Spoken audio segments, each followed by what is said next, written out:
सबसे अच्छी और मजेदार सास बहू की स्टोरीज देखने के लिए अभी इस चैनल को सब्सक्राइब करें और बेल आइकन दबाना न भूलें।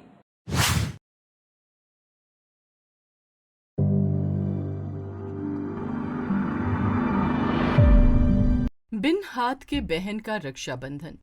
सोनू और मुन्नी भाई बहन थे। कुछ महीने पहले ही उनके गांव में बाढ़ आई और उन दोनों के माता पिता उसमें बह गए। लेकिन सोनू और उसकी बहन मुन्नी बच गए और रेलवे ट्रैक के पास एक झोपड़ी में रहने लगे। उनके पास बाल गोपाल की एक मूर्ति थी। उसे वो दोनों कन्नू जी कहते थे। एक दिन, मुन्नी, मैं काम पर जा रहा हूँ, तू अपना ध्यान रखना। और हाँ, जब तक मैं ना आऊँ तू कहीं बाहर मत जाना, समझी? और कन्नू जी का ख्याल रखना, समझी? ठीक है भैया, आप चिंता मत कीजिए। चल फिर मैं निकलता हूँ, देर हो गई तो सेठ गुस्सा करेंगे।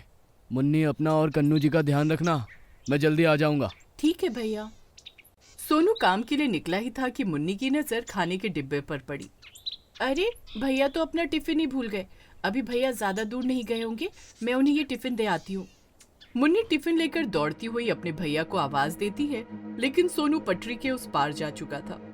भैया, भैया, आपका टिफिन, भैया, आपका टिफिन।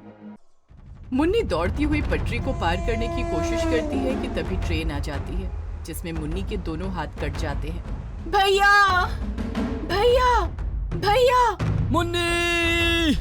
सोनू मुन्नी की आवाज सुनकर दौड़ कर आता है। मुन्नी, मुन्नी, आंखें खोल मेरी बहन। क्या हो गया तुझे? कोई मदद करो, मेरी मदद करो, मेरी बहन मर जाएगी, कोई मदद करो। मुन्नी को अस्पताल ले जाया जाता है, लेकिन डॉक्टर साहब उसके दोनों हाथ बचा नहीं पाते। बेटा, हिम्मत मत हारो। तुम्हें तो भगवान का शुक्रिया अदा करना चाहिए कि तुम्हारी मुन्नी आज सही सलामत है। जी डॉक्टर साहब, कन्नू जी, आपका बहुत बहुत धन्यवाद मेरी मुन्नी को बचाने के लिए। लेकिन डॉक्टर साहब, क्या मेरी मुन्नी अब ऐसे ही रहेगी बिना हाथों के? बेटा, इसमें हम कुछ नहीं कर सकते, पर हाँ, तुम चाहो तो मुन्नी के नकली हाथ लगवा सकते हो, जो बिल्कुल असली हाथों की तरह काम करते हैं, लेकिन उसमें 5 लाख का खर्चा है। ये सुनकर सोनू के होश उड़ गए। सोनू अपनी बहन को लेकर झोपड़ी में आ जाता है और काम पर निकल जाता है। सोनू ईंट उठाने का काम करता था। उसे जो भी पैसे मिलते उसमें से कुछ झोपड़ी का किराया दे देता और कुछ खाने पीने के लिए रख लेता। आज वो काम पर आया तो सेठ गुस्सा करने लगे। क्या रे, अपने बाप का घर समझाया क्या तूने? कभी भी आएगा, कभी भी जाएगा। कल क्यों नहीं आए रे तू? सेठ जी, कल मेरी बहन का एक्सीडेंट हो गया था। हो गया तेरा? हाँ, चल अब निकल यहाँ से। तेरे जैसे बहुतों के बहाने सुने हैं मैंने। काम वाम करना नहीं, आ जाते मुंह उठा के। चल भाग यहाँ से, अब दिखना मत यहाँ। सेठ जी, मुझे काम से मत निकालिए, मेरी बहन भूखी मर जाएगी। सेठ जी, रहम करिए। सोनू सेठ के पैरों से लिपट कर बहुत रोता है, लेकिन सेठ उसे लात मार कर धक्का दे देता है।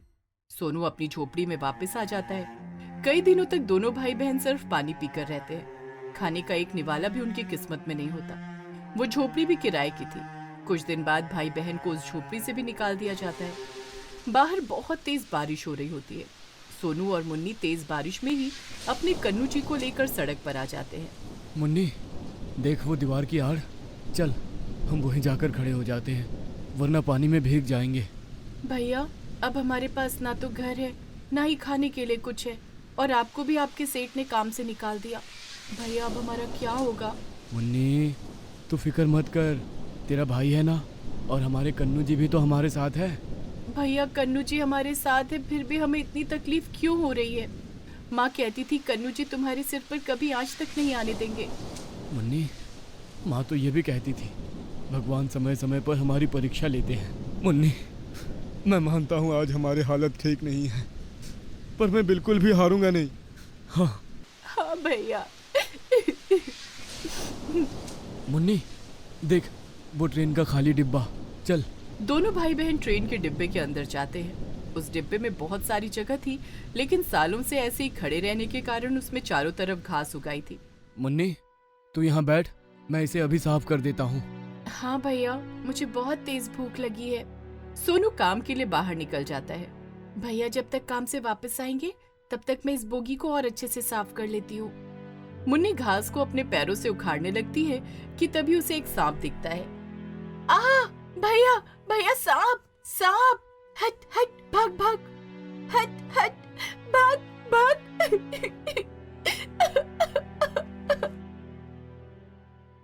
बहुत रोती है।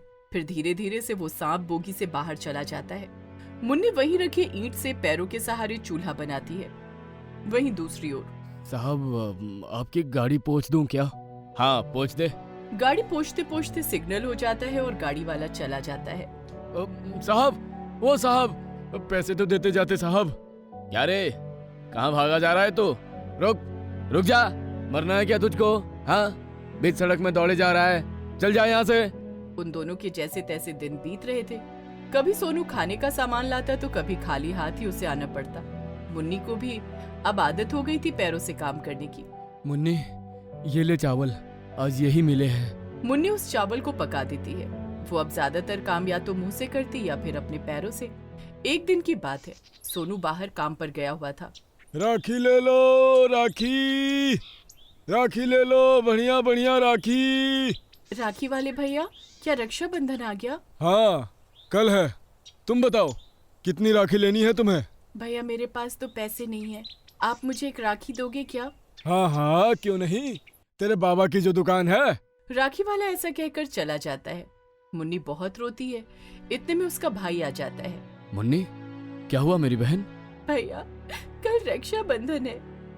सोनू समझ जाता है। वो सुबह सुबह काम की तलाश में निकल जाता है ताकि वो अपनी बहन के लिए राखी और कुछ मिठाइयाँ खरीद सके।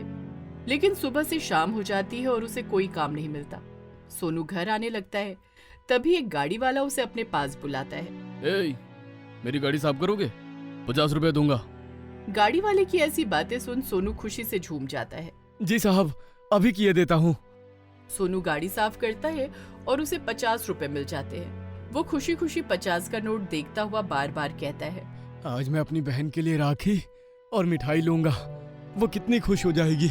तभी एक चोर आता है और उससे वो 50 रुपए का नोट छीनकर भाग जाता है। चोर चोर चोर चोर चोर, कोई पकड़ो उस चोर को, मेरे पैसे लेकर भाग गया। चोर पैसे लेकर भाग जाता है और सोनू को खाली हाथ ही घर लौटना पड़ता है। मुन्नी, मेरी प्यारी बहन, मैं बहुत बुरा भाई हूँ, आज तेरे लिए एक राखी भी नहीं ला सका मेरी बहन। भैया, हम दोनों का प्यार क्या एक राखी का मोहताज है? आप मेरे लिए इतना कुछ कर रहे हो, क्या वो कम है? और मैं जानती हूँ आप मुझसे बहुत प्यार करते हैं। मुन्नी बात ही कर रही थी कि तभी उसे बचपन याद आता है, जब वो अपने गुड्डे गुड़ियों को फूल और बेल की राखी बनाकर रक्षाबंधन मनाती थी। भैया, मैं अभी आती हूँ।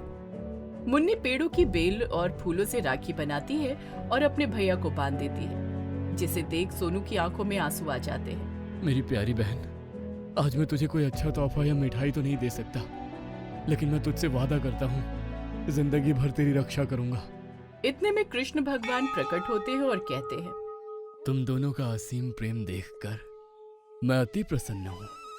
बच्चों, अब तुम्हारे बुरे दिन हमेशा के लिए दूर होने वाले हैं, क्योंकि तुम दोनों ही इस परीक्षा में सफल हो चुके हो। कितनी परेशानियां दी मैंने तुम्हें, कितने कष्ट दिए, लेकिन तुम दोनों ने एक दूसरे का साथ कभी नहीं छोड़ा और ना ही कभी हिम्मत हारी। हमेशा खुश रहो बच्चों। कृष्ण जी दोनों को आशीर्वाद देकर अंतर ध्यान हो जाते हैं। मुन्नी का हाथ भी ठीक हो जाता है और वो बोगी बहुत सुंदर घर में बदल जाती है, जहाँ खाने पीने का भंडार भर जाता है।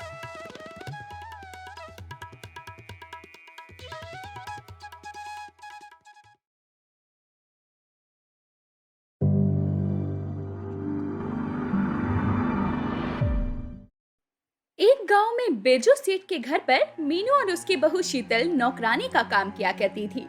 बिरजू सेठ के पास पैसों की कमी नहीं थी, इसीलिए बिरजू सेठ और उसकी बीवी मिताली बस पैर पर पैर रखकर आराम करती थी और घर का सारा काम मीनू और शीतल करती थी। लेकिन मीनू और शीतल गरीबी की अंधेरी खाई में डूबे हुए थे। बहू, कुछ दिनों से खांसी बढ़ सी गई है, दवाई खत्म हो गई है, क्या करूं कुछ समझ नहीं आ रहा। बारिश का मौसम है ना माँ जी, इसीलिए खांसी बढ़ गई है, लेकिन तनख्वाह में तो अभी 10 दिन बाकी हैं। और तनख्वाह जितना मिलती है उससे ठीक से पेट भी नहीं भरता, उससे दवाई कहाँ से आएगी। तभी शीतल की 4 साल की बेटी पूजा आई और रोते हुए अपनी माँ से कहा, माँ बहुत भूख लगी है, रोटी है क्या? आटा खत्म हो गया है बेटी, वहाँ कुछ साग रखा हुआ है, उबाल के देती हूँ, खा ले। रोज रोज ये घास पत्ते खाना अच्छा नहीं लगता है माँ। अब क्या कर सकते हैं बेटी, हम गरीब हैं, हमें यही सब खाना होगा। हे भगवान जी, हम पर दया कीजिए, हमारी गरीबी हटा दीजिए। इधर जहाँ शीतल के पास रोटी खाने के भी पैसे नहीं थे, उधर बिरजू सेठ और उसकी पत्नी सावन में भी चिकन खाते हुए और पैसे कमाने के बारे में सोच रहे थे। बाहर जोरों की बारिश हो रही थी। सुन रही हो मिताली, और पैसे चाहिए मुझे, और 2-4 हवेली बनानी है। कावड़ का समय आ गया है, कावड़ यात्रा करो और नदी का पानी शिवलिंग पर चढ़ाओ, तब जाकर मनोकामना पूरी होगी। हाँ, मैं भी वही सोच रहा हूँ, लेकिन पैदल मैं चल नहीं सकता, कुछ इंतजाम करना पड़ेगा। और जो कभी शिवजी के लिए कंधे पर कावड़ लेकर थोड़ी देर पैदल भी नहीं कर सकता है, उसे शिवजी से अपनी मनोकामना पूरी करवानी है। लेकिन शिवजी भी समझते हैं, वो कैलाश पर बैठे हुए सब कुछ देख रहे होते हैं। सेठ जी, हमारी तनख्वाह थोड़ी बढ़ा दीजिए, खाने के भी पैसे नहीं बचते हैं हमारे पास। माँ जी को खांसी है, दवाई भी खरीदनी है। ये सुनकर बिरजू सेठ कहता है, पैसे बढ़ा दूं? पैसे पेड़ पर उगते हैं क्या? काम तो करती नहीं है कुछ। ये क्या बोल रहे हो सेठ जी, घर का काम तो हम दोनों ही करते हैं। उन दोनों में बहस होने लगी। तभी मिताली ने बिरजू से कहा, अजय सुनते हो, इन दोनों से कावड़ उठवाकर कावड़ यात्रा पर चलते हैं। हम दोनों गाड़ी में बैठकर जाएंगे और ये दोनों कावड़ उठाकर पैदल चलेंगे। उसके बदले में इन्हें कुछ पैसे दे देंगे और ये भी खुश हो जाएंगी और हम भी। बिरजू को ये आइडिया बड़ा अच्छा लगता है। मीनू और शीतल भी राजी हो जाते हैं, क्योंकि उन्हें पैसे चाहिए थे। शीतल विधवा थी, घर में पूजा अकेली रह जाती है, इसीलिए पूजा भी उन लोगों के साथ कावड़ यात्रा पर जाने के लिए जिद करने लगी। शीतल अपनी बेटी को लेकर कावड़ यात्रा में जाने के लिए तैयार हो गई।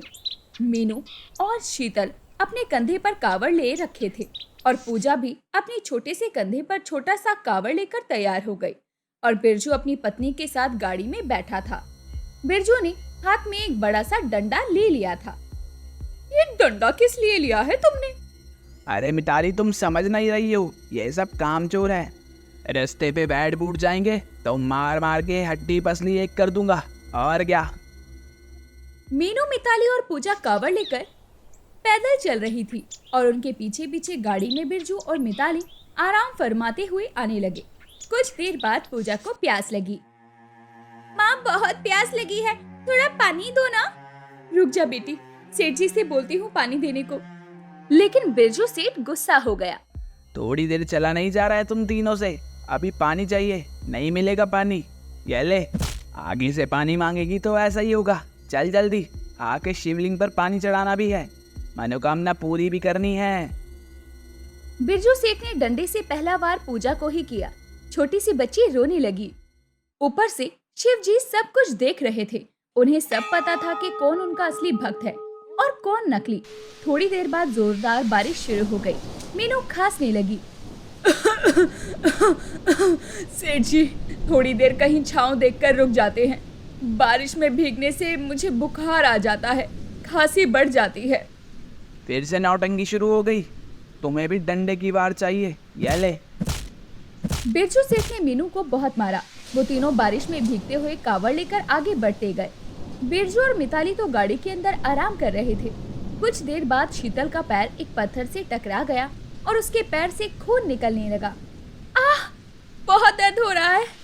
क्या हुआ माँ, इतना सारा खून? लेकिन फिर भी बिरजू ने उन्हें रुकने नहीं दिया।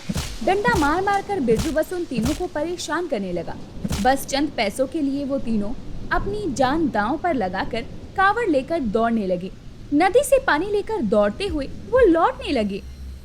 जल्दी चलो, अब रहा नहीं जा रहा है मुझसे, गाड़ी में बैठ बैठ के कमर में दर्द हो रहा है, जल्दी चलो। और बारिश में दौड़ते हुए तीनों अधमरे हो चुके थे। उसका ख्याल बिरजू को नहीं था। दौड़ते दौड़ते वो तीनों शिवजी के मंदिर में पहुंच गए।